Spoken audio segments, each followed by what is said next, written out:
እግዚአብሔር ምስክሬ ነው። እያስኪ እሱን አፍሽታለሽ ውሃውን አብሽ ከአፍሽ ዋጭ ቢልሻቱ ያዛት ባብ ያዛት ማሚ ያዣት ማሚ ያዣት አይንሽን ጨፍኝ እግዚአብሔር አጨብጭቡላት ዋው እኮ ነው ባቢ ና ያዛት ባቢ ና ራይት ነው እንዴ ባቢ ያዛት እንጂ ዋጭ የኔ ልጅ ማሚ አፍንጫን ያዣት በጌታ በኢየሱስ ስም በቃ ከተችው ዝም ብለሽና ውሃው ግጥም አድርግበት በኢየሱስ ስም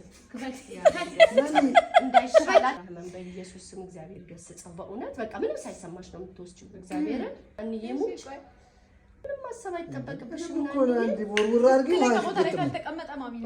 ችግር የለውም ከዛ ውሃው እኮ ነው የሚገባው ከዛ ከውሃው ጋር ሆኖ ነው የሚዋሃደው በማን ነው የወጣችው ምን አውቃለሁ ኧረ በኢየሱስ ማያስወስድ መንፈስ በኢየሱስ ይኸው ያው ሰጠታ ተመልከቱ ና ወደዚህ An eternity later ኧረ ናኒ ኪኒን ኧረ ሰው ይስቅብሻል በኢየሱስ ስም በቃ ምላስ ላይ ነው የሚቀመጠው ጠጪ ጠጪ ጠጪ ጠጪ ያ ጠጪ ጠጪ አውቃንቺ ስለምትለው እኮ ነው እግዚአብሔር ምስክሬ ነው እኔ ልክተታካ እያስኪ